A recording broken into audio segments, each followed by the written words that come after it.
हाँ जी, वेलकम है आपका क्रिएशन नर्सिंग क्लासेस में। आज के सेशन में हम डिस्कस करेंगे ब्लड के कंपोनेंट्स के बारे में। तो चलिए स्टार्ट करते हैं।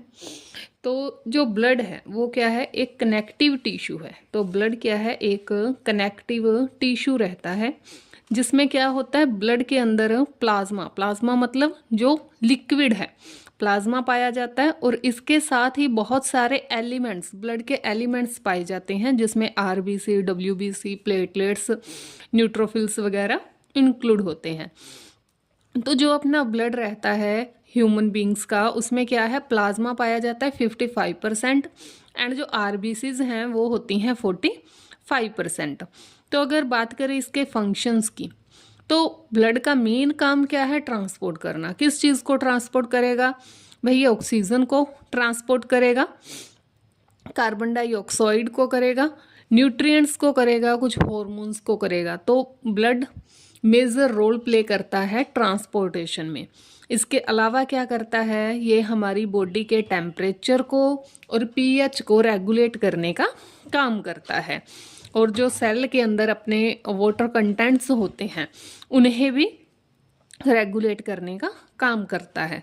इसके अलावा जो ब्लड है वो प्रोटेक्ट करता है ब्लड लॉस को, कि कहीं किसी जगह पे कोई क्लॉटिंग ना हो जाए, कोई डिजीज़ अगर कोई हो रही है तो उन सभी से क्या करेगा, प्रिवेंशन करेगा। कैसे करेगा, क्योंकि इसके अंदर क्या है, जो न्यूट्रोफिल्स वगैरह होते हैं यानी कि डब्ल्यूबीसी होती है, वो क्या करते हैं, न्यूट्रोफिल्स वगैरह, कुछ फैगोसाइटोसिस होंगे जो कोई भी माइक्रो ऑर्गेनिज्म बॉडी में एंटर करता है तो उन्हें मार देते हैं।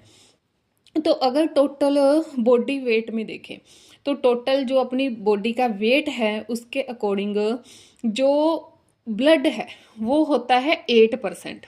हमारी टोटल बॉडी का जितना वेट है उसमें से 8% जो है वो होता है होल ब्लड। इसके अलावा जो अदर फ्लूइड्स हैं और टिश्यूज का फ्लूइड है वो होता है 92%।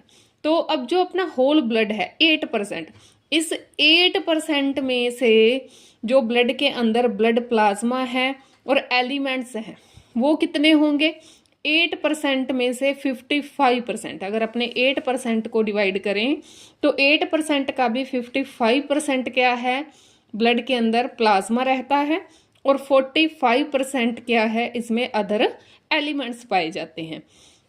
तो जो ब्लड प्लाज्मा है, प्लाज्मा के अंदर क्या क्या रहेगा, तो प्लाज्मा के अंदर रहता है प्रोटीन, वाटर एंड अदर कुछ सोल्यूट्स पाए जाते हैं। तो ब्लड प्लाज्मा के अंदर जो प्रोटीन है वो होता है 7%, वाटर की कंटेंट रहती है 91% और जो अदर सोल्यूट्स हैं वो होते हैं 1.5%। 55% जो प्लाज्मा है उससे आगे डिवाइड किया जाता है प्रोटीन, वाटर और अदर सोल्यूट्स के अंदर। इसके अलावा जो प्रोटीन है उसमें एल्ब्यूमिन, ग्लोब्यूमिन, फाइब्रिनोजन और कुछ अदर जो प्रोटीन्स हैं वो पाए जाते हैं। इसके अलावा जो अदर सोल्यूट्स हैं प्लाज्मा में, उनमें क्या आएगा, कुछ इलेक्ट्रोलाइट्स आ जाएंगे, न्यूट्रिएंट्स आ जाएंगे, गैसेस आ जाएंगी, कुछ वेस्ट प्रोडक्ट्स रहते हैं। अब अपना जो बचा फॉर्म्ड एलिमेंट्स या फिर अदर एलिमेंट्स जिन्हें अपने बोलते हैं, वो होते हैं 45%। तो 45% में से प्लेटलेट्स होती हैं, डब्ल्यूबीसी होता है और आरबीसी होता है। डब्ल्यूबीसी के अंदर आगे न्यूट्रोफिल्स होंगे, लिम्फोसाइट्स, मोनोसाइट्स, इसाइनोफिल्स एंड बेसोफिल्स। तो ये कंटेंट जो ब्लड है उसके अंदर इंक्लूड रहते हैं, उसमें पाए जाते हैं।